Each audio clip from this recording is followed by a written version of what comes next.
देशातील 7 राज्यात 13 जागांवर झालेल्या पोटनिवडणुकीत भाजपला धक्का बसलाय। 13 पैकी केवळ 2 जागांवर भाजपला यश मिळाले, तर 11 जागांवर इंडिया आघाडीने विजय मिळवलाय। पाहूया या संदर्भातला आमचा हा स्पेशल रिपोर्ट।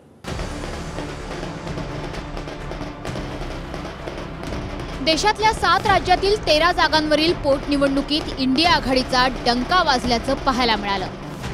13 जागांपैकी 11 जागांवर विजय संपादन करत इंडिया आघाडीनं भाजपला मोठा धक्का दिलाय। कोणत्या राज्यात पोटनिवडणूक? पश्चिम बंगाल, बागडा, माणिकतला, रायगंज, राणाघाट दक्षिण, पंजाब, जालंधर पश्चिम, बिहार, रुपौली, तामिळनाडू, विक्रवंडी, मध्य प्रदेश, अमरवाड़ा, उत्तराखंड, बद्रीनाथ आणि मंगलोर, हिमाचल प्रदेश, देहरा, हमीरपूर आणि नालागडा। या पोटनिवडणुकीत इंडिया आघाडीला 11 तर भाजपला केवळ 2 जागा मिळाल्या। दरम्यान कोणत्या राज्यात कोणत्या पक्षाने विजय मिळवलाय त्यावरही एक नजर टाकूया। कोणत्या राज्यात कोणाचा विजय? रायगंजमधून टीएमसीचे कृष्णा कल्याणी यांचा विजय झाला, तर त्यांनी भाजपच्या मानस कुमार घोष यांचा पराभव केला। बंगालच्या राणाघाट दक्षिणमधून मुकुटमणी अधिकारी यांचा विजय झाला, तर भाजपच्या मनोज कुमार बिस्वा यांचा पराभव झाला। बागडामधून टीएमसीच्या मधुपूर्णा ठाकूर यांनी भाजपच्या विनय कुमार बिस्वा यांचा पराभव केला, तर माणिकतला मतदारसंघातून सुप्ती पांडेंनी भाजपच्याच कल्याण चौबेंचा पराभव केला। पंजाबमधील जालंधर मतदारसंघातून आम आदमी पक्षाचे उमेदवार मोहिंदर भगत विजयी झाले, तर भाजपच्या शीतल अंगुरल यांचा पराभव झाला।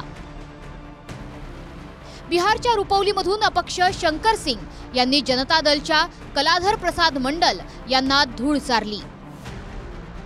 मध्य प्रदेशच्या अमरवाड़ा मतदारसंघातून भाजपच्या कमलेश प्रताप शाह यांनी काँग्रेसचे उमेदवार धीरन शाह सुखराम दासस यांचा पराभव केला। उत्तराखंडच्या बद्रीनाथमधून काँग्रेसच्या लखपत सिंग बुटोला यांनी भाजपच्या राजेंद्र भंडारी, तर मंगोलरमधून काँग्रेसच्या काझी मोहम्मद निजामुद्दीन यांनी भाजपच्या करतार सिंग यांचा पराभव केला। तर हिमाचल प्रदेशच्या देहरामधून काँग्रेसचे कमलेश ठाकूर, नालागडमधून काँग्रेसचे हरदीप सिंग बावा, तर हमीरपूरमधून भाजपचे आशीष शर्मा विजयी झाले आहेत। लोकसभेतही भाजपला 2014 आणि 2019च्या तुलनेत फटका बसला। दरम्यान लोकसभेनंतर झालेल्या या 7 राज्यातील पोटनिवडणुकीतही भाजपला जोरदार धक्का बसलाय। Bureau report, TV9 Marathi.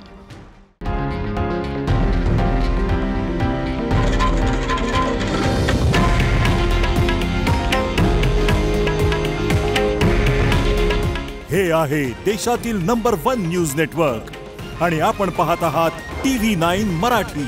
काळजी तुमची, हित महाराष्ट्राचं।